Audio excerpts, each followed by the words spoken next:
Please. हाँ करो। हम्म। हरे कृष्णा प्रभु जी। श्री गुरु प्रणाम मंत्र। ओम अज्ञान तिमिरानदस्य ज्ञानाजन शलाक्य चक्षुर उन्मीलितम एन तस्मै श्री गुरुवे नमः। हे कृष्ण करुणा सिंधु दीनबंधु जगतपते गोपेश गोपिका कांत राधा कांत नमस्तुते। तप्त कांचन गौरांगी राधे वृंदावनेश्वरी वृषभानुसुते देवी प्रणमामि हरिप्रिये वाचा कल्पतरु भयश्च कृपा सिन्धुभय एव च पतितानां पावनेभ्यो वैष्णवेभ्यो नमो नमः। नमो महावदान्य कृष्ण प्रेम प्रदायते कृष्णाय कृष्ण चैतन्य नामने गोट विषे नमः। नमो विष्णुपदाय कृष्ण प्रेष्ठाय भूतले श्रीमते भक्ति वेदांत स्वामी नीति नामिने नमस्ते सरस्वती देवे गौरवाणी प्रचारिणे निर्विशेष शून्यवादी पाश्चात्यादेश तारिणे श्री कृष्ण चैतन्य प्रभु नित्यानंद श्री अद्वैत गदाधर श्री वासादि गौर भक्त वृंद हरे कृष्ण कृष्ण कृष्ण हरे हरे हरे राम राम राम हरे हरे हरे कृष्ण कृष्ण कृष्ण हरे हरे हरे राम राम राम हरे हरे हरे कृष्ण कृष्ण कृष्ण हरे हरे हरे राम राम राम हरे हरे। जय श्रील प्रभुपाद। ओम नमो भगवते वासुदेवाय। ओम नमो भगवते वासुदेवाय। ओम नमो भगवते वासुदेवाय। जय श्रील प्रभुपाद की जय। गुरु महाराज की जय हो। श्याम सुंदर प्रभु की जय हो। हरे कृष्णा प्रभु जी दंडवत प्रणाम। हरे कृष्णा अर्पिता माताजी धन्यवाद। તમે એવું સુંદર રીતે મંગલાચરણ કર્યું. તો હરે કૃષ્ણા ડિવોટીસ, તમારા બધાનું ફરીથી સ્વાગત છે આજના ભગવદ્ ગીતાના સેશનમાં. આપણે શ્રીમદ ભગવદ્ ગીતા અધ્યાય 1, 2 અને 3 બહુ ડિટેલમાં સમજ્યા, ત્રણેય અધ્યાયોને. આજથી આપણે ભગવદ્ ગીતાના ચોથા અધ્યાયની શરૂઆત કરવા જઈ રહ્યા છે. તો ચોથો અધ્યાય શરૂ કરીએ એ પહેલા આપણે અત્યાર સુધી શું જોઈ લીધું એની થોડી ચર્ચા કરીએ કે ચોથો અધ્યાયમાં ને બીજું, હા, કે ચોથો અધ્યાયમાં પણ આપણે શું જોવાના છીએ, થોડું એનું સ્ટ્રક્ચર પણ આજે જોઈશું. તો આજે આપણે એક જ શ્લોક લઈશું ચોથા અધ્યાયનો. તો પહેલો ચેપ્ટર શ્રીમદ ભગવદ્ ગીતા. કોઈ કહેશે કે પહેલા ચેપ્ટરની અંદર આપણે શું સમજ્યા, શું શીખ્યા? ફર્સ્ટ ચેપ્ટરની અંદર કોઈ કહી શકશે?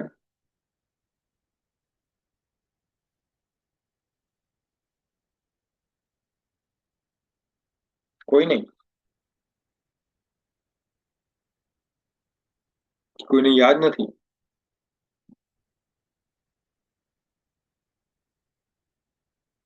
નથી યાદ. Okay, very good. So first chapter ને કહેવાય છે કે અર્જુન પોતાનું દુઃખ પ્રકટ કરે છે. આપણે જોયું કે પહેલું જ ચેપ્ટરનો જે પહેલો શ્લોક છે ત્યાં ધૃતરાષ્ટ્ર પોતાની જિજ્ઞાસા પ્રકટ કરે છે. ધર્મક્ષેત્રે કુરુક્ષેત્રે સમવેતા યુયુત્સવઃ મામકાઃ પાંડવાશ્ચૈવ કિમ કુર્વત સંજય. સંજયને પૂછે છે કે હે સંજય, મારા મામકાઃ અને પાંડવોના પુત્રોએ ધર્મક્ષેત્ર કુરુક્ષેત્રમાં શું કર્યું? આપણે ડિટેલમાં જોયું છે કે આ ભૂતકાળમાં કેમ પ્રશ્ન પૂછે છે અને વર્તમાન કાળમાં કેમ નથી પૂછતા. આપણે ડિટેલમાં તમને મેં સમજાવ્યું. તો સંજય જે છે એ વર્ણન કરે છે કે બંને સેનાઓ સામસામે ઊભી છે અને શંખનાદ થાય છે. તથા શંખાશ્ચૈવ વાત કરે છે ત્યાં. પછી આ બધું થયા પછી અર્જુનનો જ્યારે વારો આવે છે, બધા અર્જુન પણ શંખનાદ કરે છે, ભગવાન કૃષ્ણ અને પાંડવો અને પાંડવો અને કૌરવ પક્ષના જે મહારથીઓના વર્ણન છે. મુખ્ય મુખ્ય ઘણા બધા મહારથી છે, પણ મેઇન મહારથી કોણ છે તેનું વર્ણન સંજય કરે છે કે આમાં આ છે, આમાં આ છે. ને દુર્યોધન, આપણે ખબર છે કે દુર્યોધન છે એ પોતાના અહંકાર, કારણ કે દુર્યોધન અહંકારી છે, તો પોતાના અહંકારથી કોની જોડે જાય છે? આચાર્યની પાસે જાય છે દુર્યોધન, અને દુર્યોધન આચાર્યને શું કહે છે? દુર્યોધન કહે છે કે આચાર્યને કહે છે કે પશ્ચતામ પાંડુપુત્રાનામ આચાર્ય મહિતમ ચમુમ વ્યુઢાનામ દ્રુપદ પુત્રેણ તવ શિષ્ય ધીમતા. તમારો શિષ્ય જુઓ, આ તમારો શિષ્ય છે દુષ્ટદ્યુમ્ન, એને તમારી સામે સેના લઈને ઊભી રાખી છે. જો કેટલો તમારાથી વધુ બુદ્ધિશાળી છે, એટલે કે છે ધીમતા, તમારાથી વધુ બુદ્ધિશાળી છે. એમ કરીને વર્ણન થાય છે. પછી 7મા શ્લોકમાં દુર્યોધન કહે છે કે અસ્માકમ તું વિશિષ્ટાતે, અને આગળ પણ કહે છે કે આપણી જે સેનાઓ જે છે એ કેવી છે, બહુ વિશાળ છે, અને પાંડવની સેના કેવી છે, બહુ લિમિટેડ છે. પર 10મા શ્લોકમાં કહે છે ને અપર્યાપ્તમ તદા તદસ્માકમ બલમ ભીષ્માભિરક્ષિતમ પર્યાપ્તમ દિવ્યદ મે મેતા મેષા બલમ ભીમાભિરક્ષિતમ. આપણી અપર્યાપ્ત છે, કારણ કે ભીષ્મથી રક્ષિત છે, અને આચાર્ય પાંડવની સેના મર્યાદિત છે, પર્યાપ્ત છે. કેમ? કારણ કે ભીમથી રક્ષિત છે. આપણે બહુ ડિટેલમાં ચર્ચા કરી હતી કે અપર્યાપ્તનો મતલબ શું થાય, પર્યાપ્તનો શું મતલબ થાય, રાઈટ? આ બધી વાત થાય છે, અને જુદા જુદા જુદા જુદા જે સૈનિકોને યોદ્ધાઓ જે પોતાનો ક્રોંચ, પોતાનો જે શંખનાદ કરે છે, એની વર્ણન થાય છે. અને વર્ણન થાય છે કે જ્યારે શંખનાદ થાય છે ત્યારે આ જે ધૃતરાષ્ટ્રના પુત્રો છે એનું હૃદય કેવું થાય છે? વ્યધિરાત, એકદમ શું થઈ જાય છે? ચેરાઈ જાય છે. કેટલો ખતરનાક શંખનાદ થાય. જો આ બાજુના લોકો જયારે શંખનાદ કરે છે, જેને કૌરવ લોકો શંખનાદ કરે છે, ત્યારે કશું કશું આ પાંડવને કોઈ ભય જેવું નથી લાગતું. પણ જયારે પાંડવો લોકો શંખનાદ કરે છે ત્યારે 19મા શ્લોકમાં કે છે સંજય, સ ઘોષો ધાર્તરાષ્ટ્રાનામ હૃદયાની વ્યદારત, પોતાના વેદ ફાડી નાખે એવા છે. નભશ્ચૈવ પૃથ્વીમ ચૈવ તુમુલોભ્ય અનુદાદય, 19મા શ્લોકમાં કે છે. પછી શું થાય છે? 21મા અને 22મા શ્લોકમાં અર્જુન ભગવાન કૃષ્ણને કહે છે સેનોર ભયોર મધ્યે રથમ સ્થાપતમ મે અચ્યુત. હે અચ્યુત, અચ્યુત એટલે કોણ? જે ડગતો નથી, જે પોતાની સ્થિતિથી ડગતો નથી, એને અચ્યુત કીધો છે. તો ભગવાન કૃષ્ણને કહે છે, હે અચ્યુત, તમે મારો જે આ રથ છે એને ક્યાં લઈ જાઓ? સેનાની મધ્યે ઉભે રાખો. અને આપણને ખબર છે કે ભગવાન કૃષ્ણ કોની સામે ઉભી રાખે છે? પાંડવો જે રથ છે એ કૌરવની સેનાની મધ્ય કે છે, પણ ભગવાન કૃષ્ણએ પિતામહ ભીષ્મ અને દ્રોણાચાર્ય જ્યાં બંને ઉભા હોય છે મહારથીઓ, એની વચ્ચે જઈને ઉભો રાખે છે. કેમ એવું કરે છે ભગવાન? કારણ કે ભગવાન ઈચ્છે છે કે અર્જુનના મનમાં કરુણા ઉત્પન્ન થાય. જો અર્જુનના મનમાં કરુણા ઉત્પન્ન ના થાય તો આ ભગવદ્ ગીતાનું જે જ્ઞાન જે છે એ કઈ રીતે સંસારને પાછું મળશે? આજનો શ્લોકમાં આપણે જોવાના છે કે ભગવાન આ ભગવદ્ ગીતાનું જ્ઞાન કેમ આપે છે, શું કામ? એનું રીઝન આ આજના શ્લોકમાં છે. તો ભગવાન કૃષ્ણ જ્યારે રથ વચ્ચે ઉભો રાખે છે ત્યારે આ અર્જુનની અંદર કરુણાના ભાવ ઉત્પન્ન થાય છે. અને અર્જુન શું કહે છે કે ભાઈ, મારે તો યુદ્ધ કરવું નથી. 27મા શ્લોકમાં કહે છે અર્જુન, તાન સમીક્ષ્ય સ કૌંતેય સર્વ બંધુન વ્યવસ્થિતાન, સર્વ બંધુન, બધા બંધુઓ ઉભા છે, વ્યવસ્થિતાન કૃપયા પરિવેષ્ટયો. કૃપયાનો મતલબ છે કરુણાના ભાવ. પરવ્યાવેષ્ટયો, ઉભા થયા છે. વિસીદંત અબ્રીવત, અને આ રીતે અર્જુન બોલે છે. હવે અર્જુન બોલશે. શું બોલશે? અર્જુન એક એક કરીને રીઝન આપશે કે મારે યુદ્ધ નથી કરવું. એના 5 રીઝન અર્જુન આપે છે. તો પહેલું રીઝન શું છે? કરુણાનો ભાવ, જે આ તમને 28મા શ્લોકમાં કીધું. 28મા શ્લોકમાં કહે છે, દ્રષ્ટવ એવમ સ્વજનમ કૃષ્ણ યુયુત્સુવ સમુપસ્થિતમ. યુયુત્સુ એટલે ઈચ્છા કરવા વાળા, જે યુદ્ધની ઈચ્છા વાળા મારી સામે છે, બધા હું જોઉં છું, દ્રષ્ટા, હું બધું જોઉં છું. એ કેવા છે? સિદંદંતી મત્ર ગાત્રાણી મુખમ ચ પરિશુષ્યતિ. મારા જે અંગો છે એ કેવા થઈ રહ્યા છે, સિદંતંતી મત ગાત્રાણી, મારું મુખ સુકાઈ ગયું છે, અને મારું શરીર હવે ટ્રેમ્બલ કરી રહ્યું છે. તો આ પહેલું કારણ આપે છે, કમ્પેશન. બીજું કારણ શું છે? ભોગવવાની જે ઈચ્છા છે, જે એન્જોયમેન્ટનો જે આનંદ થાય છે એ નહીં મળે. કેમ? આનંદ ક્યારે મળે આપણને? એકલા હોય તો તમે આનંદ ના કરી શકો. તમારે એક કરતા વધુ લોકો જોઈએ આનંદ કરવા માટે. સ્પેસિફિકલી ફેમિલી લોકો, નોર્મલી ફેમિલીથી આનંદ થાય. તો ત્યાં અર્જુન કે છે, ન કાંક્ષે વિજયમ કૃષ્ણ ન રાજ્યમ સુખાની ચ કિમ નો રાજ્યમ ગોવિંદ કિમ ભોગેર જીવિતે વેતવા. ન કાંક્ષે, મને કોઈ કાંક્ષા નથી, વિજયની કોઈ કાંક્ષા નથી કૃષ્ણ, અને મારા રાજ્યની પણ કોઈ સુખ નથી. કેમ? કારણ કે એ રાજ્યને પ્રાપ્ત કરીને શું ફાયદો? જેને ભોગવવા વાળા લોકો જ મારી જોડે નહીં હોય તો હું એને ભોગવીને શું કરીશ? પછી ત્રીજું રીઝન શું આપે છે કે પાપનો ડર, ભય. શું કે છે અર્જુન? 36માં અને 37માં શ્લોકમાં કહે છે, નિહત્ય ધાર્ત રાષ્ટ્રના કા પ્રીતિ સ્યાદ જનાર્દન પાપમ એવમ આશ્રયત અસ્માન હત્વા એતાન આતતાઈ. આતતાઈને મારવું હોય તો ધર્મ છે, પણ મને ખબર છે આ પાપી છે. આ ધાર્તરાષ્ટ્રના બધા પુત્રો બધા પાપી છે. આતતાઈન છે. 6 પ્રકારના એગ્રેસરની વાત કરી હતી આપણે, આતતાઈન. તો પણ શું કે, તસ્માદ ધેરફોર ન આર્ય વયમ હંતુમ ધાર્ત રાષ્ટ્રાન સ્વબંધવ. એ તો મારા ભાઈઓ છે, હું કેમ મારું એને? સ્વજન હિ કથમ હત્વા સુખી ન શ્યામ માધવ. એ લોકોને મારીને મને કોઈ સુખ પ્રાપ્ત નહીં થાય. મને મને મને શું થશે? પાપ લાગશે. પાપમ એવ આશ્રય, મને હું પાપનો આશ્રય લઈ રહ્યો છું એ લોકોને મારીને.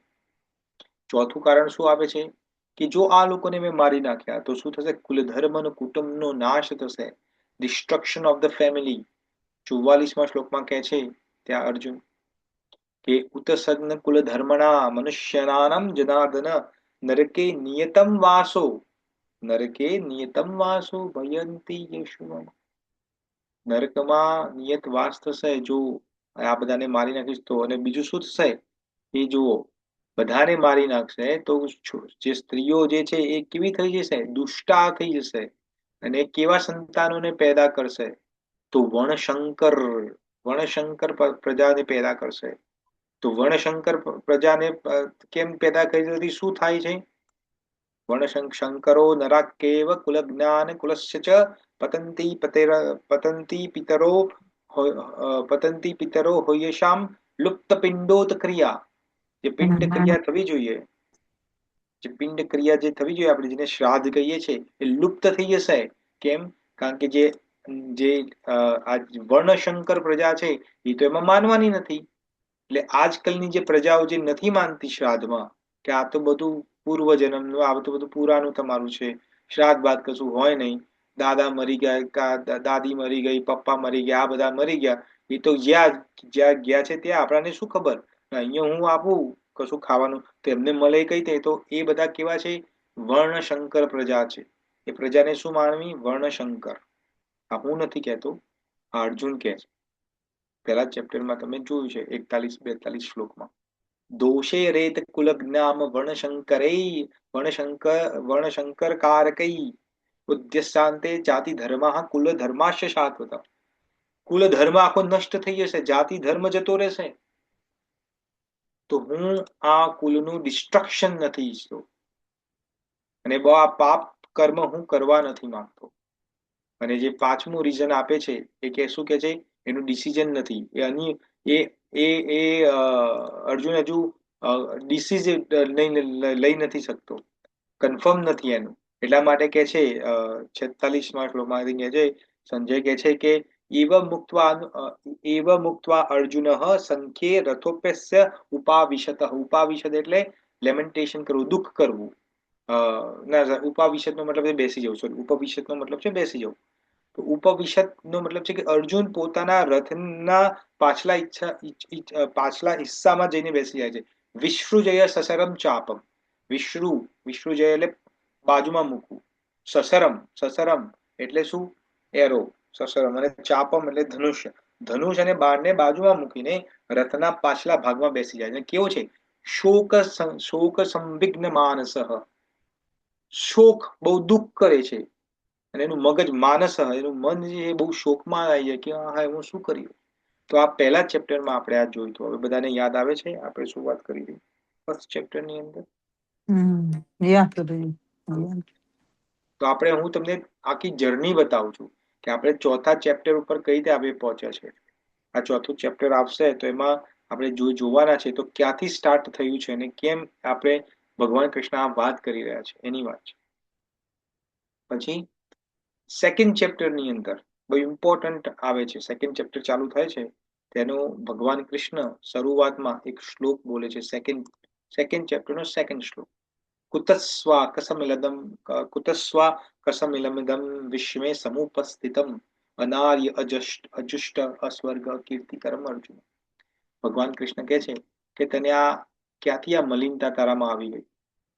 અને ભગવાન ત્રીજા શ્લોકમાં તો અર્જુનને બહુ ફટકાર મારે છે. ક્લબ્યમ માસ્મગમઃ પાર્થ નૈતત્વય ઉપદ્યતે શુદ્રમ હૃદય દૌર્બલ્યમ ત્વક્ત્વા તિષ્ઠમ પરંતપ. તું નામર્દ ના બનીશ હે પાર્થ, ઉભો થા પરંતપ. તું બધાને હરાવનારો તંપાવનારો છે. ત્વક્ત્વા ઉષ્ટિતમ, ત્વક્ત્વા તુષ્ટિતમ નો મતલબ ઉભો થઈ જા ને યુદ્ધ કર, તારું આ હૃદય દૌર્બલ્ય ના કરીશ. ત્યારે અર્જુન શું કહે છે? અર્જુન કહે છે કે હે જનાર્દન, કથમ ભીષ્મ કથમ ભીષ્મ સંખ્યેન દ્રોણ ચ મધુસૂદન ઈશુભીઃ પ્રતિયોસ્યામિ પૂજાર હાર્વ હરિસૂદન. જે ભીષ્મ ને દ્રોણ મારા ગુરુ છે, જેને મને આ શિક્ષા આપી છે, એને તો મારે ફૂલ ચડાવવા જોઈએ, પૂજા કરવી જોઈએ. એને મેં ઈશુભીઃ એટલે બાણોથી મારું, એને એનું બાણોથી સન્માન કરું. તમે એવું કહેવા માંગો છો? પછી શું કહે છે? ગુરુન હત્વા હિ મહાનુભાવ શ્રેયો ભોક્તુન ભોક્ષયેમ અપી લોક. હું ગુરુની હત્યા કરું એના કરતા બેટર છે હું ભીખ માગીને આ લોકમાં મારું જીવન વ્યવહાર કરું. કારણ કે જો હું મારા ગુરુને મારીશ ને રાજ્ય પ્રાપ્ત પણ થઈ ગયું તો એ રાજ્ય કેવું હશે? લોહીમાં ખરડાયેલું હશે. તો એના કરતા બેટર છે કે હું ના મારવા લોકો. પછી છઠ્ઠા શ્લોકમાં, આઈ થિંક સાતમા પહેલાનો આવે છે આ છઠ્ઠો શ્લોક. એમાં કહે છે કે ન ચૈત્ય વિદ્મહે કતરન ગરિયો યદા જયમ યદિ વા ના જાયેશુ યાનેવ હત્વા જીજાવિષમ સ્તે અવ્યવસ્થિતા પ્રમુખે ધાર્તરાષ્ટ્ર. એવું કહે છે કે મને ખબર નથી પડતી કે આ ધૃતરાષ્ટ્રના પુત્રો જે છે એ લોકો જીવે તો સારું કે એ લોકો મરી જાય તો સારું, અમે જીવીએ તો સારું, ખબર નથી પડતી. તો બેટર છે કે અમે યુદ્ધ જ ના કરું. અને સાતમા શ્લોકમાં જો ફેમસ શ્લોક છે ત્યાં ભગવાનને શરણાગતિ કરે છે કે કાર્પણ્ય દોષો પ્રહત સ્વભાવ પ્રચ્છામિ ત્વમ ધર્મ સંભૂઢ ચેતઃ યશ્રેય સ્વાત નિશ્ચિતમ બ્રૂહિ તન્મે શિષ્યતે અહમ સાધિ મામ ત્વમ પ્રપન્યમ. મારો જે માઇન્ડ છે કાર્પણ્ય દોષનો મતલબ તમને સમજાવ્યો હતો કે જે જન્મ મૃત્યુ માંથી બહાર જે નથી નીકળી શકતો, વિચારી જ નથી શકતો કે મારે જન્મ મૃત્યુમાંથી નીકળવાનું છે, એને કાર્પણ્ય દોષ કહેવાય છે. તો કાર્પણ્ય દોષ મારા સ્વભાવમાં છે. એટલા માટે પ્રચ્છામિ ત્વમ, હું તમને પૂછું છું, કારણ કે મારું જે બુદ્ધિ છે એ ધર્મ સંભૂળ ચેતા, મારી ચેતના છે એ ધર્મ સંભૂળ થઈ ગઈ છે, બિવિલ્ડર થઈ ગઈ છે, કન્ફ્યુઝ થઈ ગયું છે. એટલા માટે યશ શ્રેય, મારું શ્રેય જેમાં છે, સ્વાત નિશ્ચિતમ, તમે નક્કી કરો, બ્રૂહિ તન્મે શિષ્યતે અહમ, મને શિષ્ય માની લો, અને શું કરો? સાધિમામ ત્વમ પ્રપન્યમ, હું તમને શરણાગત થઉં છું, તમે મને ઇન્સ્ટ્રક્શન આપો, કારણ કે મને નથી ખબર પડતી મારે શું કરવું જોઈએ. રાઈટ, આપણે વાત કરી હતી. પછી તો એ ઇમ્પોર્ટન્ટ શ્લોક છે સાતમો. પછી ભગવાન કૃષ્ણ છે એ 11મા શ્લોકથી બોલવાનું ચાલુ કરે છે. તો 30મા શ્લોક સુધી આત્માનું નોલેજ આપે છે. ભગવાન કહે છે કે અશોચ્યાન અનવશોચ્યત્વમ પ્રજ્ઞાવાદાસ ભાસસે ગતાસુ અગતાસુ ચૈવ નાનું શોચિત પંડિતા. અર્જુન, તું પંડિતો જેવી વાત કરે છે, પણ પંડિત કોને કહેવાય? જે મરી ગયા છે એનો શોક નથી કરતા, અને જે નથી મર્યા એનો પણ શોક નથી કરતા. એવું કેમ છે? તો ભગવાન 13મા શ્લોકમાં સમજાવે છે. ભગવાન કહે છે દેહીનો અસ્મિન યથા દેહે કૌમારમ યૌવનમ જરા તથા દેહાંતર પ્રાપ્તિ ધીરસ્તત્ર ન મુહ્યંતી. આ જે આત્મા જે છે એ તો દેહ બદલવાનો જ છે, એનું એ દેહ બદલે, કારણ કે દેહ જે છે એ પરમેનન્ટ નથી. ભગવાન 14મા શ્લોકમાં કહે છે ને, માત્ર સ્પર્શાસ્તુ કૌંતેય શીતોષ્ણ સુખ દુઃખદાહ આગમા અપાયનો નિત્યાસ્તામ તિતિક્ષુ ભારત. તો આ દેહ જે છે એ ટેમ્પરરી છે, તો એને તું જાણ. જ્યાં સુધી એને નહીં જાણે ત્યાં સુધી તને શું નહીં પ્રાપ્ત થાય? તો 15મા શ્લોકમાં ભગવાન કહે છે, યમ હિ ન વ્યથયન્તે એતે પુરુષમ પુરુષર્ભઃ સમ દુઃખ સુખમ ધીરમ સો અમૃતવાય કલ્પતે. સો અમૃતવાય કલ્પતે નો મતલબ છે મોક્ષ. જે જન્મ અને મૃત્યુના ચક્કરમાંથી નીકળી ગયો છે એ ક્યારે પ્રાપ્ત થશે? જ્યારે તું આ તત્વ જાણીશ. એટલા માટે તત્વને ભગવાને શું કીધું છે? નાસતો વિદ્યતે ભાવો ન ભાવો વિદ્યતે સતઃ ઉભયોરપી દ્રષ્ટો અંતસ્વ તત્વદર્શભી. જે અસત છે એનો સત્તા નથી, અને જે સત્તા છે એ સત્ય છે, ને એ શું છે? આત્મા છે. અને જે તત્વદર્શી બી, જે લોકોએ તત્વને જાણી દીધો છે, એ લોકોએ આનું નિષ્કર્ષ, એનું કન્ક્લુઝન આપ્યું છે. પછી ભગવાન કહે છે કે આત્માની ગુણ, એનું કેરેક્ટરિસ્ટિક શું છે, એનો ગુણધર્મ શું છે? તો 17મા શ્લોકમાં કહે છે, અવિનાશી તું તદવિધિ. એને તું અવિનાશી જાણ. તદવિધિ નો મતલબ છે જાણ. યેન સર્વમિદમ તતમ વિનાશમ અવ્યયસ્ય ન કશ્ચિત કર્તુમ અરસી. એ કદી મળતો નથી, એના માટે લેમેન્ટેશન ના કરીશ, દુઃખ ના કરીશ, કારણ કે આ આખા શરીરમાં ફેલાયેલી છે એની ચેતના, આત્માની.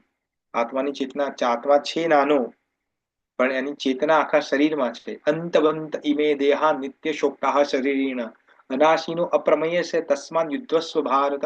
ત્યાં ભગવાન બીજે હજી ગુણધર્મો આપે છે આત્માના, કે આત્માના ગુણધર્મો શું છે, કે એ જે છે આત્મા કેવો છે? તો અનાશીનો અપ્રમેય, એનું માપ કાઢી નથી શકાતું, અને નિત્ય છે, અને હંમેશા રહે છે.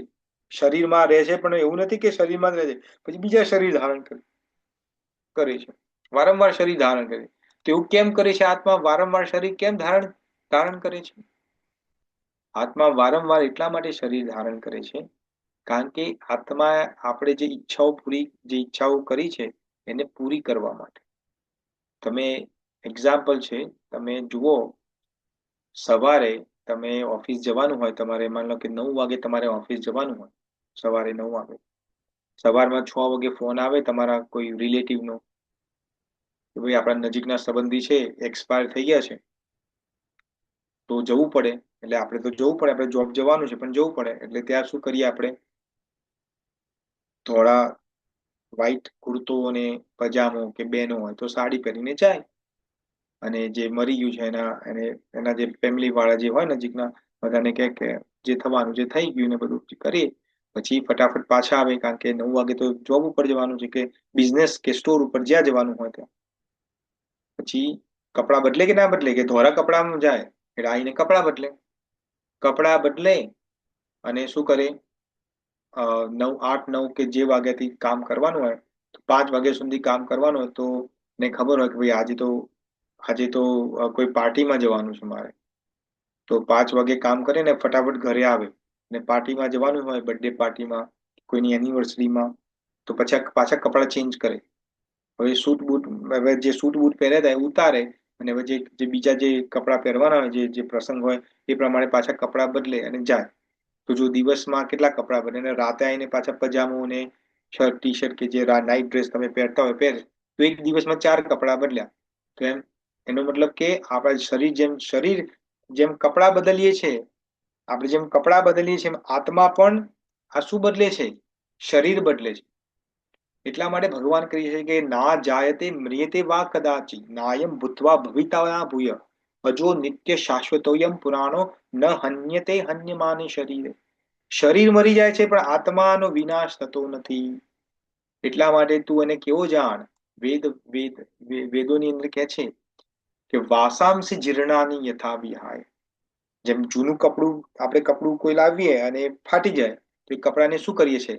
ફેંકી દઈએ છીએ, નવું કપડું રહે. એમ આત્મા પણ આ શરીરને શું કરે? વાસાંસી જીર્ણાની યથા વિહાય નવાની ગૃણાંતિ નરોપરાણી તથા શરીરાણી વિહાય જીર્ણા. એ રીતે જયારે શરીર જૂનું થઈ જાય છે, ત્યારે અન્યાની સમયાંતિ નવાની દેહી. નવાની દેહી, આ દેહી જે છે નવો શું કરે છે? અન્યાની સમયાંતિ, નવો દેહ ધારણ કરે છે. આત્મા પ્રોડક્ટ અંદરની એક જ છે, કેમ? કારણ કે ભગવાન કહે છે કે અંદરની પ્રોડક્ટ ને કશું થાય એવું નથી. નૈનમ છિંદમ તે શસ્ત્રાણી નૈનમ દહતિ પાવકઃ ન ચૈનમ ક્લેદયંતે આપો ન શોષયતિ મારુતઃ. એને તો કોઈ શસ્ત્ર મારી નથી શકતું. અછેદ્યો અહમ અદાય્યો અહમ અક્લેદ્યો શોષિયેત એવ ચ નિત્ય સર્વગતો સનારુ અચલો સનાતન. ભગવાન કૃષ્ણ કહે છે કે એને ના તો છેદી શકાય ને બાળી શકાય, કશું જ નથી કરી શકતા. આત્માને કશું કોઈ નથી કરી શકતો. અવ્યક્તો ને કેવો છે? અવ્યક્તો છે, એને વ્યક્ત કરી શકાતો નથી. તો ભગવાન આત્માના ગુણધર્મો એકથી પહેલા ચેપ્ટર સોરી 11મા શ્લોકથી માંડીને 30માં કહે છે જાતસ્ય હિ ધ્રુવો મૃત્યુ ધ્રુવમ જન્મ મૃતસ્ય ચ તસ્માન અપરિહાર્ય અર્થે નત્વમ શોચિતુમ અર્હસી. ભગવાન કહે છે કે જેને જન્મ લીધો છે એ ડેફિનેટલી મરવાનો છે. તમે કોઈ પણ પ્રોડક્ટ બજારમાંથી લાવો તેના પર એક્સપાયર ડેટ લખી હોય, રાઈટ? કે આ ટાઈમે તમે બ્રેડ લાવો, દૂધ લાવો તો એમાં એક્સપાયર ડેટ લખી હોય કે ભાઈ આ ટાઈમે એક્સપાયર થઈ તો એના પહેલા યુઝ કરી લેજો. એટલે ભગવાન કહે છે જાતસ્ય હિ ધ્રુવો મૃત્યુ. ધ્રુવો મતલબ અટલ છે, અને જેનું મૃત્યુ અટલ છે એનો શું છે? ધ્રુવમ જન્મ મૃતસ્ય છે. અને જેનું મૃત્યુ અટલ છે એનો જન્મ પણ અટલ છે. કેમ? કારણ કે આપણને મોક્ષ હજુ પ્રાપ્ત નથી થયો. એટલા માટે કે છે તસ્માન અપરિહારી. તસ્માન એટલે ધેરફોર, કારણ કે આના કારણે તારે ને આ કારણથી જેનો જન્મ છે એનો મૃત્યુ છે, મૃત્યુ છે એનો જન્મ છે. એટલા માટે કોઈ પણ એવું નથી સંસારમાં, કોઈ એવી શક્તિ નથી જેને અપરિહાર્ય, એને અટકાઈ શકે. કોઈ અટકાઈ ના શકે એને. હા, કદાચ કોઈનું આયુષ્ય લાંબુ હોય, કોઈનું ટૂંકું હોય, પણ મૃત્યુ તો છે જ. ભીષ્મ પિતામહને પણ ઈચ્છા મૃત્યુનું વરદાન હતું, ઈચ્છા જીવનનું વરદાન નતું. તો એક દિવસ તો એમને પણ મરવું પડ્યું. તો એટલા માટે કે છે શોચિતુમ અર્હસી. એટલા માટે દુઃખ ના કરીશ, લેમેન્ટેશન ના કરીશ. આપણે જોયું. પછી ભગવાન આગળ સ્વધર્મ બતાવે છે 31માંથી માંડીને 38મા શ્લોક સુધી. જે અર્જુને જે 5 રીઝન આપ્યા છે, 5 કારણ આપે ને ભગવાનને કે મારે કેમ નથી યુદ્ધ કરવું, તો એ રીઝન આપે છે તો ભગવાન કહે છે સ્વધર્મ અપી ચાવેક્ષ ન વિકમ્તુમ અર્હસી ધર્માદ યદિ શ્રેય ધર્માદિ યુદ્ધાય અશ્રેય. ભગવાન એવું કહે છે કે આ જે યુદ્ધ આવી પડ્યું છે એઝ અ ક્ષત્રિય તરીકે, એ તારે કરવું જોઈએ. કેમ?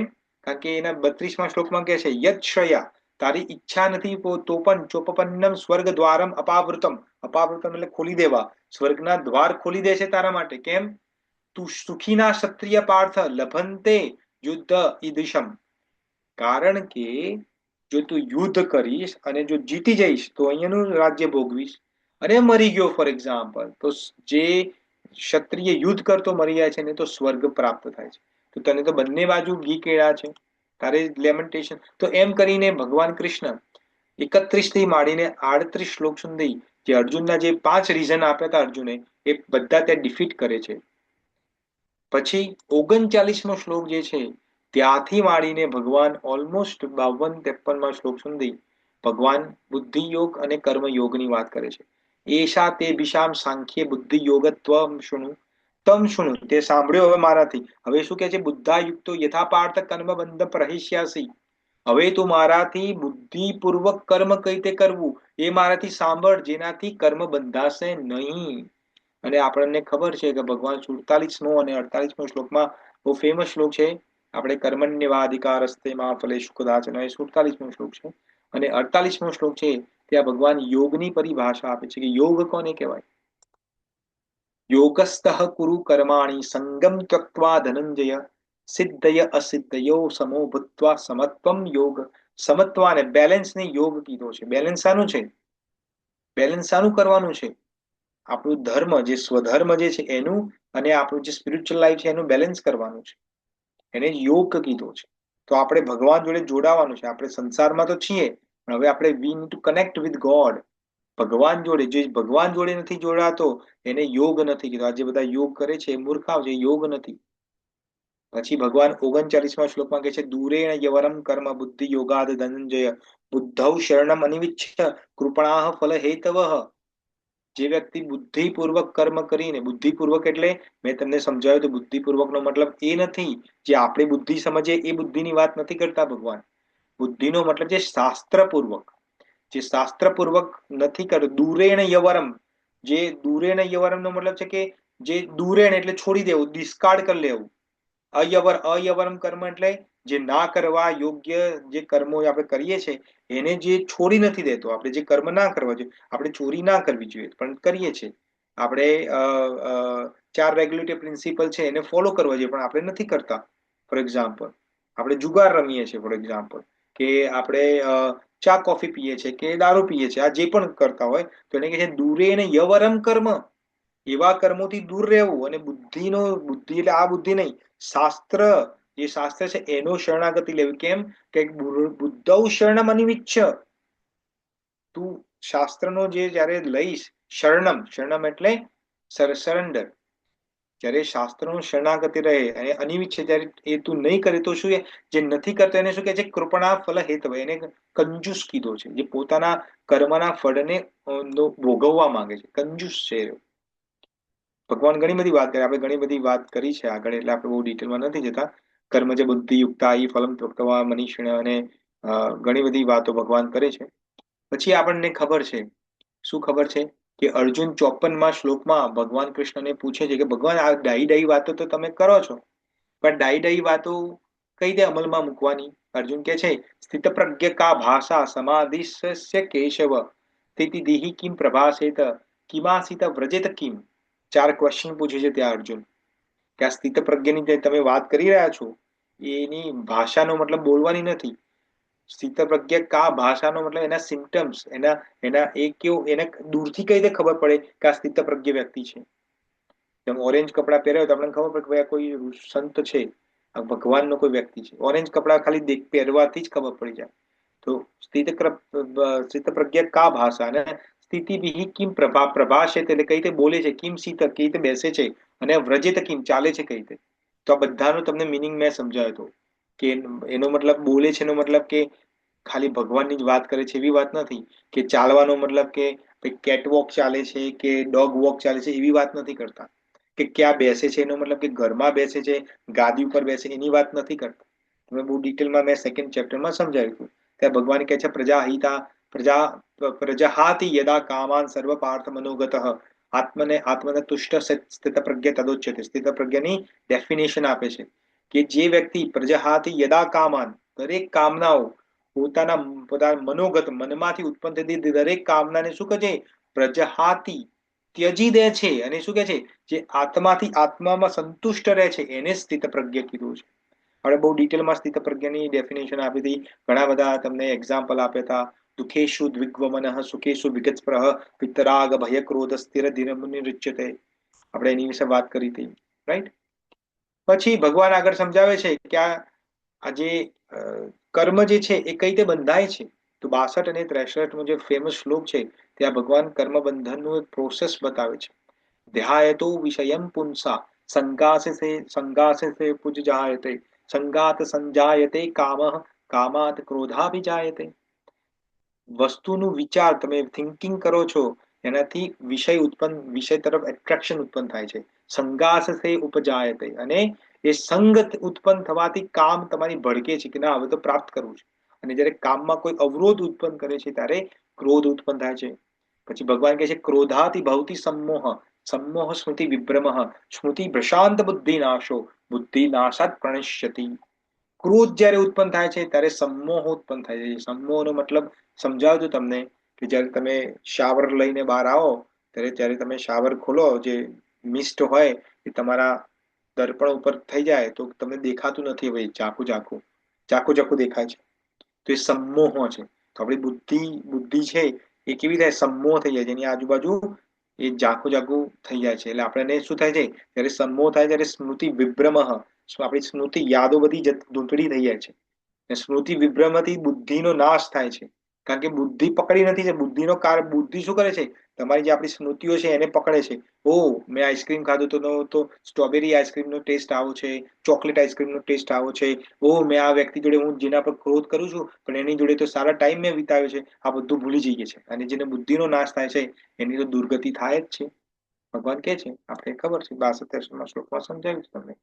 અને એમ કરીને ભગવાન સ્થિત પ્રજ્ઞની બધી વાતો કે છે. ને 72માં શ્લોકમાં કે છે કે આ જે સ્થિત પ્રજ્ઞની સ્થિતિમાં જે વ્યક્તિ આવે છે એને શું પ્રાપ્ત થાય છે? એશા બ્રાહ્મી સ્થિતિ પાર્થ. બ્રાહ્મી સ્થિતિનો મતલબ શું છે? આપણે કહીએ કે એશા એશ એટલે આ રીતે જે સ્પિરિચ્યુઅલ બ્રાહ્મણી સ્થિતિ પાર એને પ્રાપ્ત થાય છે.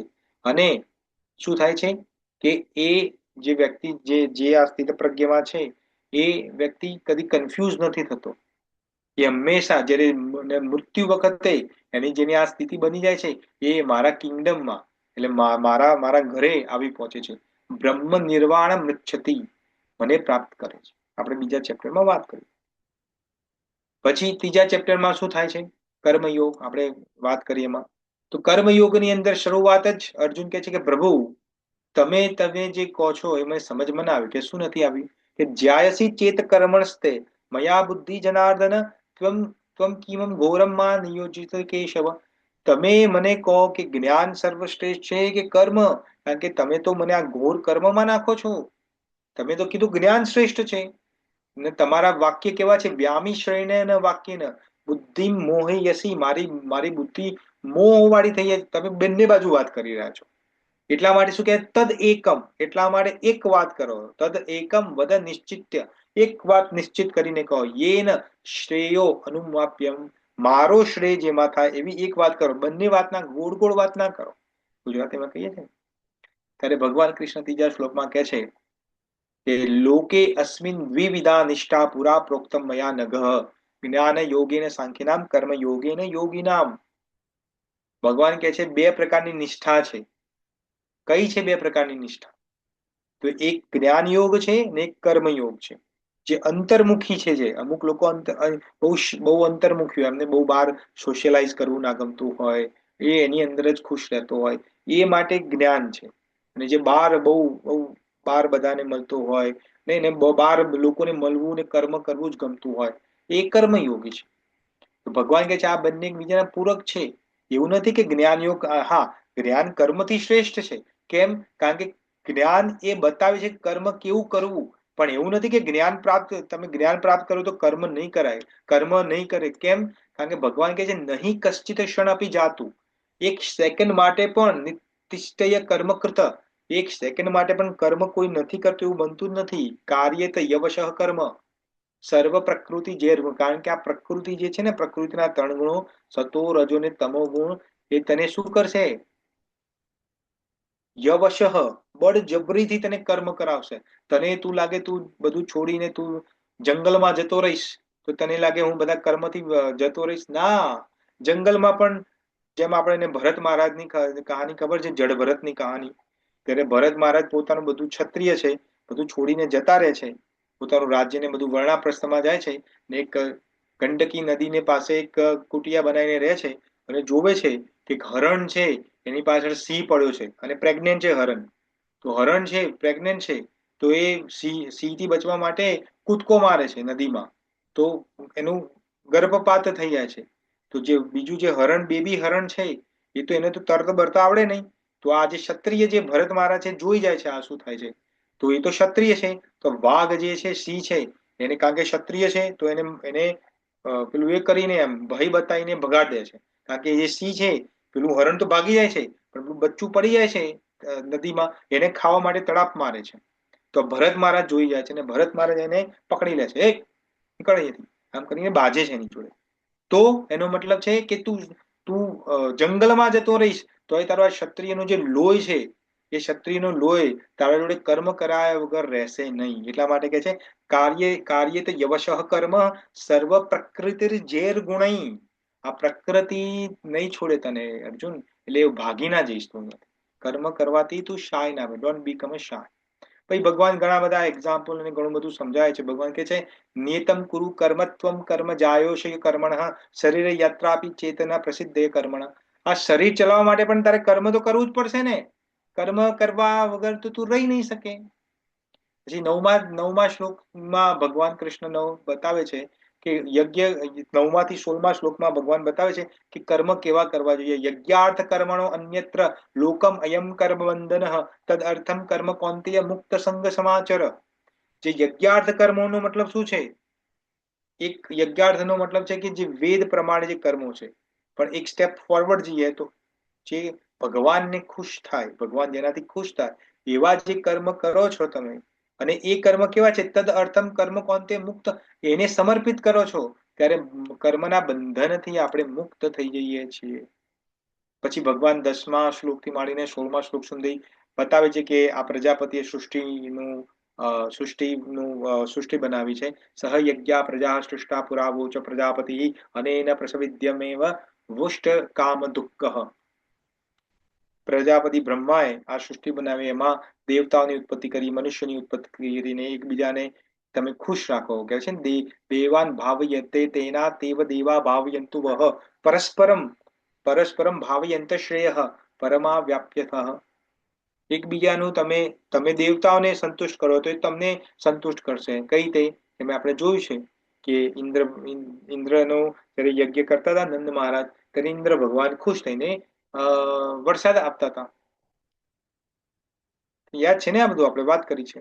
પણ ભગવાન કહે છે કે જે દેવતાઓને ખુશ નથી કરતા, ઈષ્ટાન ભોગાનહીન વા ઈષ્ટાન ભોગાહીન વો દેવા દાસયંતે યજ્ઞ ભાવિતઃ તેર તાન પ્રદોભ્ય યો ભક્તે તેન એવ સ. એ વ્યક્તિ ચોર છે. તો આપણે લાગે પણ અમે તો દેવતાઓને ખુશ નથી કરતા. તો ભગવાન આગળ કહે છે કે દેવતાનો મતલબ મને, કારણ કે બધા દેવતાનો માલિક તો હું જ છું. જેમ આપણે એક્ઝામ્પલ તમને આપ્યું હતું કે તમારે વૃક્ષ હોય, વૃક્ષને તમારે એક એક પત્તા પર પાણી રેડો, એક એક પત્તા તો કે વૃક્ષના તો કેટલા બધા પત્તા હોય, તો ક્યારે પાર આવે? આખો દિવસ નીકળી જાય પણ પાણી ના પીવડાવી શકો. પણ વૃક્ષના થળિયામાં પાણી નાખો તો આખું વૃક્ષ પોષિત થઈ જાય છે. એમ ભગવાન કૃષ્ણને જ્યારે તમે સંતુષ્ટ કરો છો તો બધા જ દેવી દેવતાઓ સંતુષ્ટ થઈ જાય છે. પણ જે લોકો ભગવાનમાં નથી માનતા, દ્વેષ દ્રષ્ટિ રાખે છે, ભગવાન કૃષ્ણને નથી માનતા, ભગવાન કૃષ્ણની ગમે તેવી વાતો કરે છે, જેમ શિશુપાલ કહેતો હતો તું તો ગ્વાલો છે ને આ છે તે, તો અમુક આ સંસારમાં પણ એવા લોકો છે જે ભગવાન કૃષ્ણથી દ્વેષ દ્રષ્ટિ રાખે છે. તો એ લોકો માટે પણ ભગવાન કહે છે કે ઓકે, મને સંતુષ્ટ ના કરો, તમે જે પણ દેવી દેવતાને તમે માનતા હોય, માતાજીને માનતા તો માતાજીને ખુશ કરો, ભગવાન શિવને માનતો તો એને ખુશ કરો, સૂર્યનારાયણને હોય તો એને, ગણપતિ દાદાને, એમ કરીને કશુંક તો કરો. તો ધીમે ધીમે ધીમે આ જન્મમાં નહીં તો કોઈ જન્મમાં તમે મારી ભક્તિમાં આવી જશો. શરૂઆત તો કરો. પણ અમુક લોકો તો એ પણ શરૂઆત નથી કરતા. રાઈટ? પછી ભગવાન પર્જન્યની વાત કરે છે કે અન્નાદ ભવતી અન્ન ભવંતી ભૂતાની પર્જન્ય સંભવ યજ્ઞાદ ભવતી પર્જન્યો યજ્ઞ કર્મ સમુદ્ભવ. તમને વાત કરી હતી કે અન્ન સમાધિ ઉત્પન્ન થાય છે તો વરસાદ પર્જન્ય, પર્જન્ય સમાધિ ઉત્પન્ન થાય છે યજ્ઞમાંથી. યજ્ઞ એટલે હવન નહીં પાછું. હવન ઇઝ અ ડિફરન્ટ અને યજ્ઞ જુદું છે. યજ્ઞનો મતલબ છે શાસ્ત્રો સહિતના કર્મ.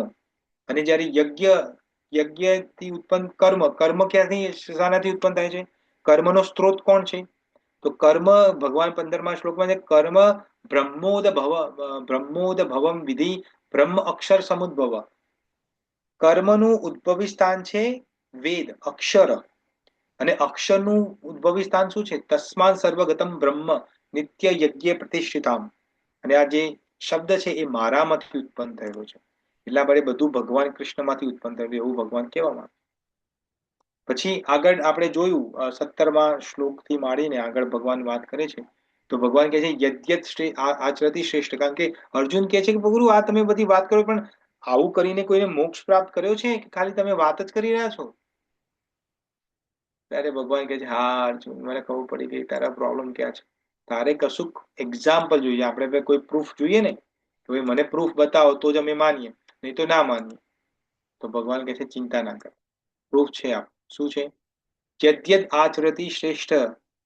આપણે ભગવાન કહે છે યદ્યદ આચરતી શ્રેષ્ઠ તત્તદ એવર્તરો જનઃ સદ યત પ્રણામ કૃતે લોક તદ અનુષ્ઠવતે. તો એક્ઝામ્પલ કોનું આપે છે? જનક મહારાજનું. જનક મહારાજનું એક્ઝામ્પલ છે. આ ભગવાન પહેલા પોતાનું એક્ઝામ્પલ આપે છે કે આ લોકમાં એવી કોઈ વસ્તુ નથી જે મારે કરવું અને હું ના પ્રાપ્ત કરી. નમે પાર્થાસ્તિ કર્તવ્ય ત્રિષુ લોકેશુ કશ્ચિન નાનમ વ્યાપ્તમ અવ્યાપ્તમ્યમ વર્ત એવ ચ કર્મણી. એવું કશું જ નથી આ સંસારમાં જે મારે પ્રાપ્ત કરવું અને મને ના થાય, કે મારે કશું પ્રાપ્ત કરવાનું બાકી છે તો પણ હું શું કરું છું? હું કર્મ કરું છું. કેમ કર્મ કરું છું? કારણ કે જો હું કર્મ નહીં કરું તો લોકો મારું આચરણ કરશે. યદિ યહમ ન વર્તન્તે જાતુ કર્મણ્યતિ તદેન્દ્રિયતઃ મમ વર્તમાનું વર્તન્તે મનુષ્ય પાર્થ સર્વસ્વ.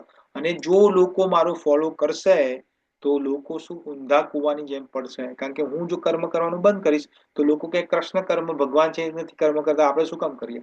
એટલા માટે જો શ્રી રામચંદ્ર ભગવાન પણ પોતાના પિતાનું અસ્થિ વિસર્જન કરે છે અને શું કરે છે ભગવાન શ્રી રામ? એનું શ્રાદ્ધ કરે છે. આપણે આજકાલ કે છે ને શ્રાદ્ધ કરવાની શું જરૂર છે? એટલે ભગવાન શ્રી રામ કરે છે, એમને ક્યાં કરવાની જરૂર? ભગવાનને નથી ખબર કે હું શ્રાદ્ધ નહીં કર, ભગવાન એવું છે કે હું શ્રાદ્ધ કરે તો જ મારા પિત્રોને મળશે? એટલે એના બધા પિત્રો તો બધા ભગવાનના ધામમાંથી જ આવ્યા છે ને, ત્યાં જ જતા રહેવાના છે. એને શ્રાદ્ધ કરવાની ક્યાં જરૂર છે? તો પણ ભગવાન શ્રાદ્ધ કરે છે, કારણ કે ભગવાનને ખબર, જો હું શ્રાદ્ધ નહીં કરું તો લોકો મારું ફોલો કરે. ભગવાન શ્રી ચૈતન્ય મહાપ્રભુ પણ પોતાના પિતાનું શ્રાદ્ધ કરે છે. તો ભગવાન ચૈતન્ય મહાપ્રભુ, ભગવાન કૃષ્ણ, ભગવાન રામ જો શ્રાદ્ધ કરતા હોય તો આપણને શું પ્રોબ્લેમ છે શ્રાદ્ધ કરવામાં? પણ આપણે કહીએ આ તો બધું ફેક છે. તો શ્રાદ્ધ કરવું જોઈએ. જ્યારે પણ શ્રાદ્ધના જે ટાઈમ આવે એમાં બધાએ શ્રાદ્ધ કરવું જોઈએ, વિધિપૂર્વક શ્રાદ્ધ કરવું જોઈએ. જો તમને ના આવડતું હોય તો તમારા જે તમારા પંડિત કોઈ જાણતા હોય કે કુલમાં કોઈ કુલગુરુ કે પંડિત હોય એના જોડે કરાવો, પણ શ્રાદ્ધ તો કરાવવું જ જોઈએ. કારણ કે તમારા પિત્રો જો નહીં હોય તો તમને આગળ ગતિ નહીં મળે, કારણ કે પિત્રો તમને રોકી રાખશે. ભાઈ અમને ઉદ્ધાર કર, કારણ કે અમે તો ભક્તિ નથી કરી, અમે આ તમાર જેવું આ આજકાલ નથી બધા, આ બધા નથી માનવા જેવું એવું અમે માનતા હતા, એટલે અમે તો શ્રાદ્ધ કર્યું નથી. એટલે અમારું પણ એટલા માટે અર્જુન કે છે ને કે કુલ ધર્મ નાષ્ટ થઈ જશે, પિંડો તો ક્રિયા કોઈ નહીં કરે,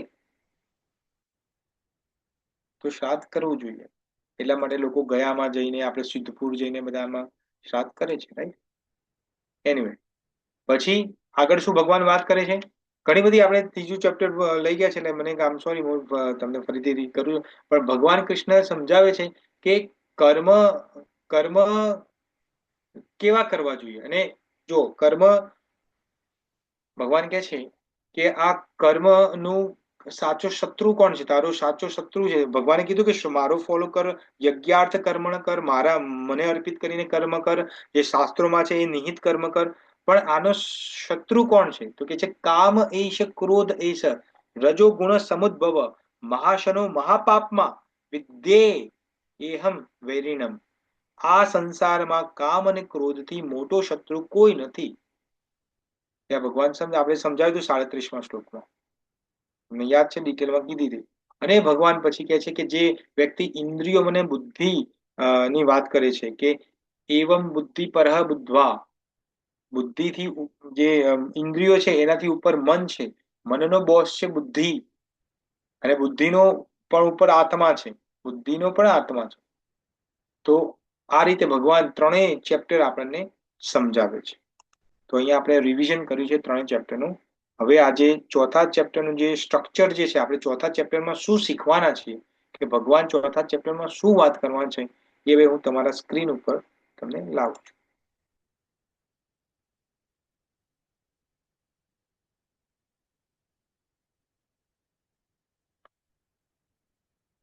ઓકે, તો શ્રીમદ ભગવદ ગીતાના ચેપ્ટર 4 ના સ્ટ્રક્ચર શું છે આ હું તમને ગ્રુપમાં શેર કરી દઈશ.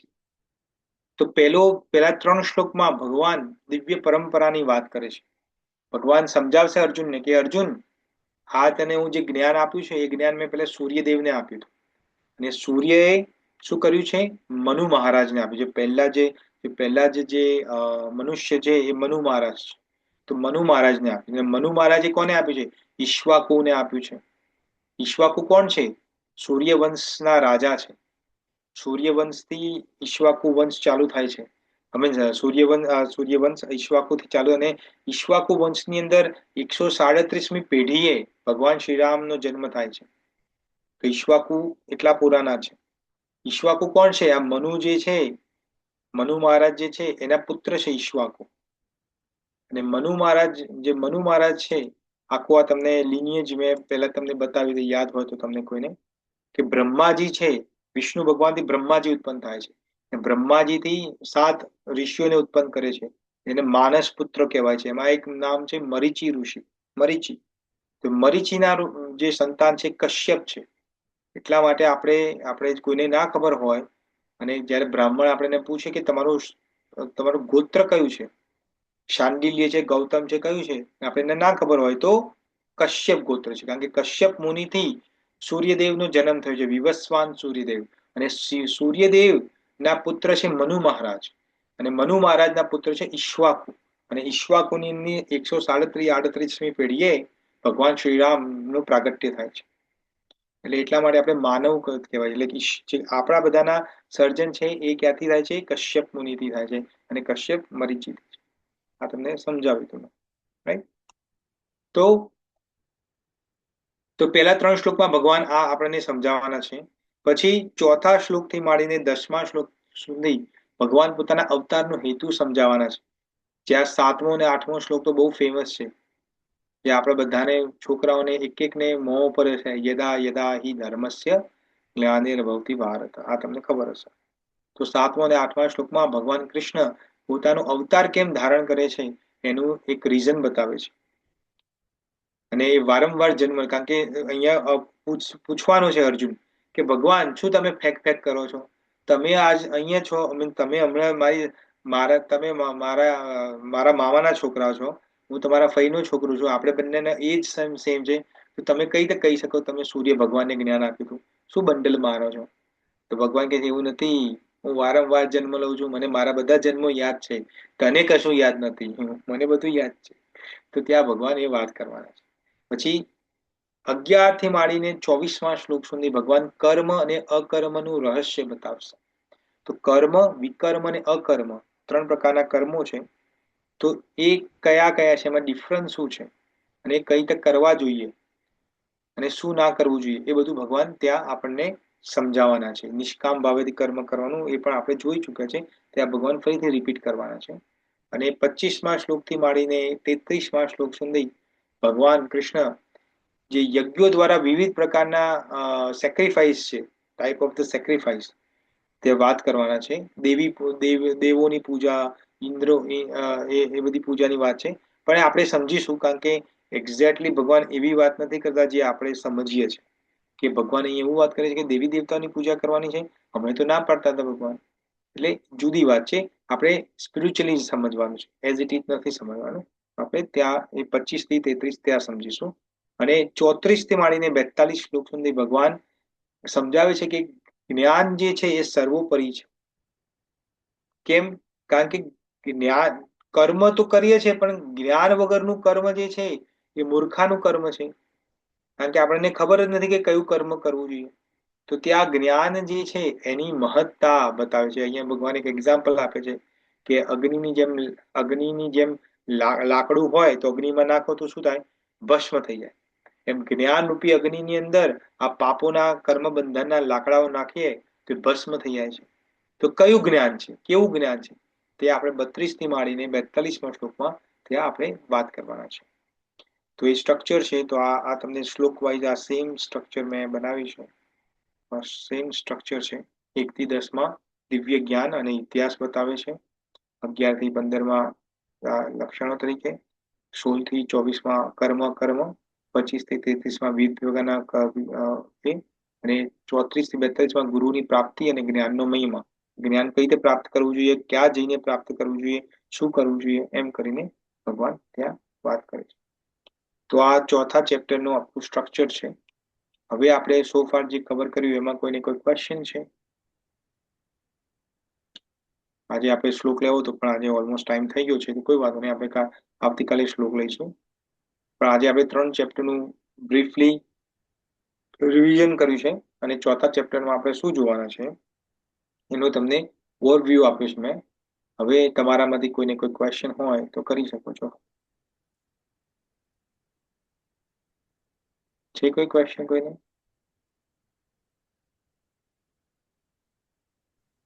પ્રભુજી, આપણને આ લાઈક ભગવદ્ ગીતામાં કીધું તો ખરું, ભગવાને એક્ઝામ્પલ આપ્યું જનક રાજાનું ને સ્વયં ભગવાનનું. પણ કોઈ આપણને એવું ક્વેશ્ચન કરે કે એ તો લાઈક જનક રાજા તો ત્રેતા યુગમાં થઈ ગયા, પણ અત્યારના ટાઈમમાં શું? હા, તો અત્યારના ટાઈમમાં બહુ એક એક એક્ઝામ્પલ કે કેટલાય એક્ઝામ્પલો છે. જેમ કે જગતગુરુ શિલ પ્રભુપાદ. શિલ પ્રભુપાદનું એક્ઝામ્પલ આપો. ઓકે. શિલ પ્રભુપાદ છે એ પણ સેમ કેટેગરીમાં છે. શિલ પ્રભુપાદ તો હમણાં થઈ ગયા, આપણે તો રાઈટ બધું આપણે હવે તમે નરસિંહ મહેતાનું એક્ઝામ્પલ આપો કે એવા કેટલા બધા છે, રાઈટ? મીરાબાઈ ને બધા કેટલા બધા છે. પણ હવે તમે એ વાત કરી કે નરસિંહ મહેતા કોને જોયા, મીરાબાઈ હતી કે નહીં, શું ખબર? આ બધી વાતો થાય આપણે.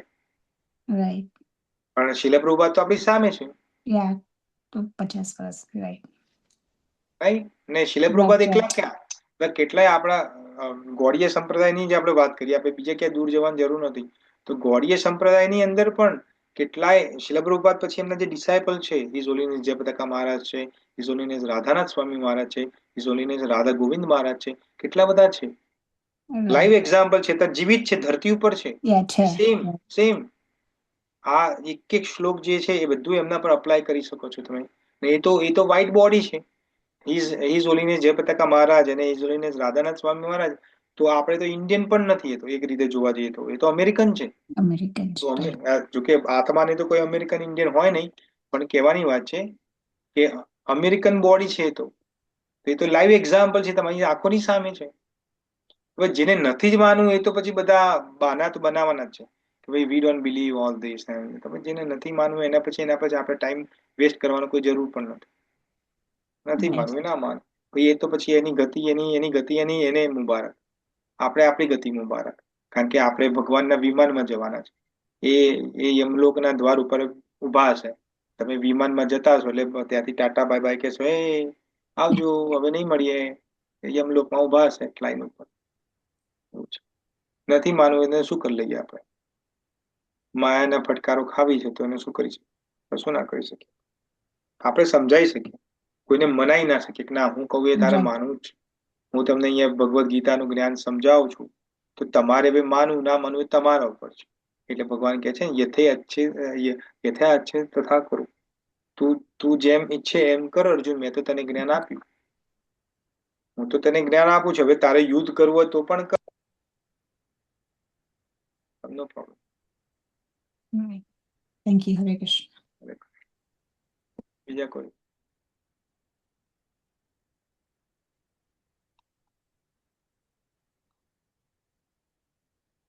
બીજા કોઈની કોઈ ક્વેશ્ચન છે?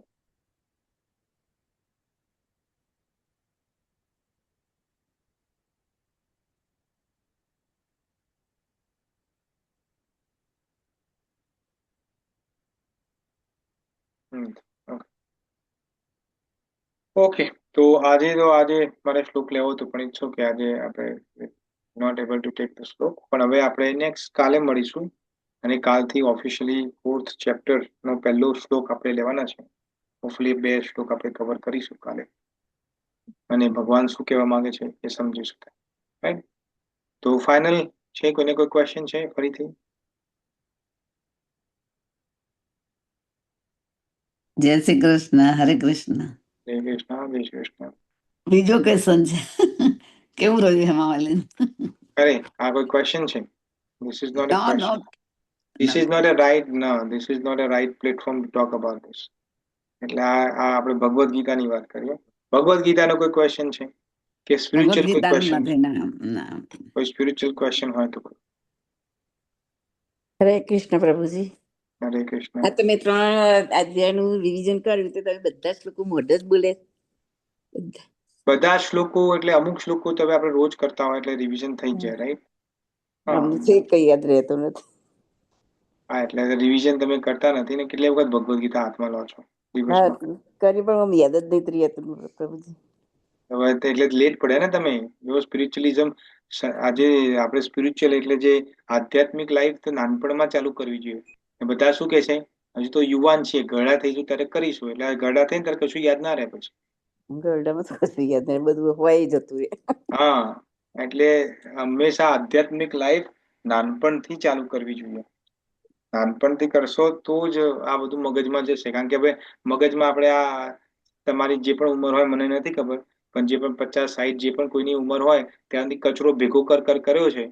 હવે તમે અંદર સારું નોલેજ નાખવા જાવ તો કઈ રીતે થાય? મેર ના પડે. કારણ કે ઉંમર તો 60 ઉપર પહોંચી જાય, 65 થઈ ગયા. હા, 65 થઈ ગયા, 65 વર્ષથી ના કરે ના આવે. તમે આપણે બધું સંસારમાં રહી એટલે કચરો જ નાખ્યો છે ને, શું નાખ્યું છે? હવે તમે છેલ્લા ટાઈમે કહો પ્રભુ આ તમે શ્લોકો યાદ નથી રહેતા, હવે ક્યાંથી રહે? કારણ કે બધું જ અંદરનું પેલા કાઢવું પડે. એટલા માટે માળા કરવી પડે. હરે કૃષ્ણ મહામંત્ર જેટલો બને એટલો અમારે કરો. અમારે ગુરુજી વેદ વ્યાસ ગુરુનું હતું તે બધું એમનું જન્મ દિવસનું પણ સારી રીતે બધી વ્યાસ રીતે પૂજા. હાર્વર્ડમાં રિયલી? હા, વ્યાસ પૂજા. yes. Okay. જન્મ દિવસ હતો એમનો. Yes, એને વ્યાસ પૂજા કહેવાય. Yes. હા, વ્યાસ પૂજા. Okay. હવે મહેનત કરો થોડી. એના માટે હવે તમારે થોડી વધુ મહેનત કરવી પડે. એમ નાનું છોકરું હોય કેવું ફટાફટ દોડીને જતું રહે. દાદા બોલાવે બેટા અહીંયા આવ તો એ કેવું ફટાફટ દોડી જાય. વही દાદા તો નાનું છોકરું દાદાને બોલાવે તો દાદા એવા ફટાફટ દોડી શકે? બિચારા એને ની રિપ્લેસમેન્ટ કરાવી હોય, હા, 10 જગ્યાએ દુખાતું આ હોય. ભગવદ ગીતાનું જ્ઞાન તો જ્યારથી તમે ચાલુ કર્યું ત્યારથી થોડું અમલમાં આવી છે. પહેલા તો ક્યાં હતું? પહેલા તો જોબ એવું જ હતું. હા, એટલે જ કહું છું ને, પહેલેથી આપણે કશું લીધું જ નથી ને, એટલે હું કશું તમને એ હાથમાં તો લીધું સમજાવું નથી. છું. હા, એટલે હવે અચાનક તમે પોપટ નહીં બનો. ના બનાય, સાચી વાત છે. હા. જેટલા પોપટ બનો એટલે બનો, ટ્રાય કરો. એટલીસ્ટ આવતો જન્મ તો સુધારો. આ જન્મ તો હવે જો ઓલમોસ્ટ તમે 65 ઉંમર થઈ ગઈ તમારી, હા, એટલે હવે બહુ હવે તો ખબર છે, નહીં કાલે રહ્યા શું થવાનું બાકી કોને નથી, ખબર રાઈટ? છે. કાલે હા, શું થવાનું છે કોને ખબર છે. હા, એટલે અમારે જે ઓહાઈમાં પ્રસંગ હતો. ઓહાઈમાં આ પિકનિક નો પ્રસંગ હતો 3 દિવસ. તો એક અમારા સમાજના ભાઈ 45 વર્ષના છે, બહુ નાના જ છે. તે આમ પીરસતા અટકાઈ ગયો. હા, એટલે હું તમને એ જ કહું છું ને કે એ મૃત્યુનું કશું કહેવાય નહીં. કાલે નથી. શું થવાનું છે કઈ ખબર ના કહેવાય. કાલે સવારે ભગવાન ઉઠાડે શકે નહીં ઉઠાડતું, ભગવાન લઈ જાય છે કોને ખબર. પણ આપણે કાલની રાહ શું કામ જોઈએ? અત્યારે જ પકડી લો ને. અત્યારે જેટલો ટાઈમ મળે ભગવાનનું નામ લો ને. અત્યારનો તો સુધારો. ભગવાન અત્યારે થોડી મહેનત કરી હશે, 5% તો ભગવાન કે ચલો હું તને હવે મનુષ્ય યોનિમાં મોકલું. કદાચ તમને કોઈ બીજી યોનિમાં તમારે મોકલું. જેટલું જ્ઞાન તો ના જ આવે પ્રભુજી. એવું નથી. હું મારામાં કશું જ્ઞાન નથી. હું તો ડમરું મારા ગુરુનો ચેલો પેલું ચાવી ભરે ને, ચાવી વાળા રમકડા જોયેલા છે તમે નાનપણમાં રમેલા? જીતની ચાવી ભરે રામની ઇતના ચલે ખિલોના. એવું છે. એવું કોઈ જ્ઞાનનું નથી. અને મારાથી પણ કેટલાય વિદ્વાનો છે. જ્ઞાન હોવું ઇમ્પોર્ટન્ટ નથી. તમે જ્ઞાન કેટલું રિયલાઇઝ કરો છો ઇમ્પોર્ટન્ટ.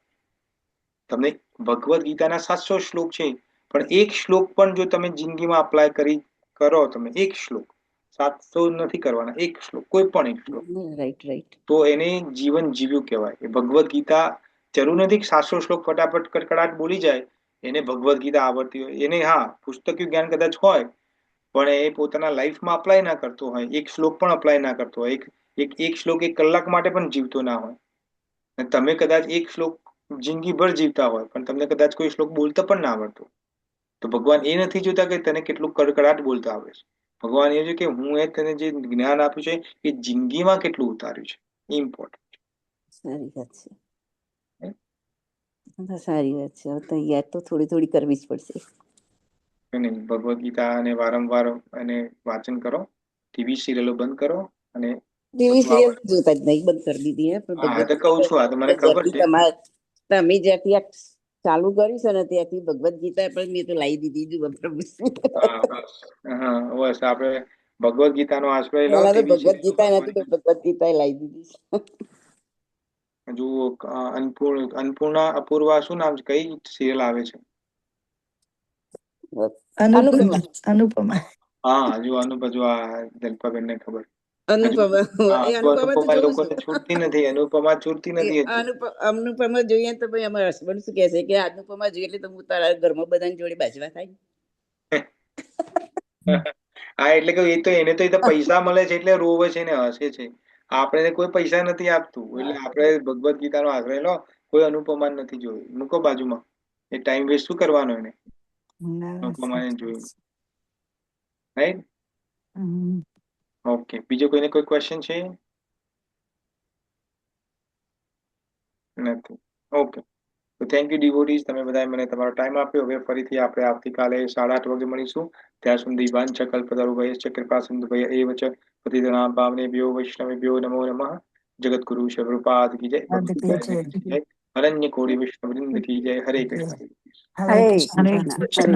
દંડવત પ્રણામ. હરે કૃષ્ણ પ્રભુજી. હરે કૃષ્ણ પ્રભુજી. હરે પ્રભુ. હરે કૃષ્ણ પ્રભુજી. શ્યામસુંદર દંડવત પ્રભુ, પ્રણામ. દંડવત જય પ્રણામ. શ્રી સર્વત્ર પ્રભુપાદ. પ્રભુ, થેન્ક હરે યુ કૃષ્ણ. પ્રભુજી, તમે તમારા માટે ટાઈમ હરે કાઢ્યો. કૃષ્ણ. જય શ્રી કૃષ્ણ. જય શ્રી કૃષ્ણ. Thank you. હરે દંડવત પ્રણામ કૃષ્ણ. પ્રભુજી. જય શ્રી કૃષ્ણ. શ્યામ સુંદર પ્રભુ. હરે કૃષ્ણ પદ્મા માતાજી ધન્યવાદ. હરે કૃષ્ણ. કૃષ્ણ પ્રભુજી, હરે કૃષ્ણ. દંડવત પ્રણામ પ્રભુજી. થેન્ક યુ અર્ચના માતાજી. હરે કૃષ્ણ. હરે કૃષ્ણ. હરે કૃષ્ણ દંડવત પ્રણામ. હરે કૃષ્ણ. નમસ્કાર. હરે કૃષ્ણ પ્રભુજી. હવે થોડું થોડું જ્ઞાન વધારે લઈશું. હરે કૃષ્ણ. કઈ વાત નહીં મંગલા માતા. હરે કૃષ્ણ.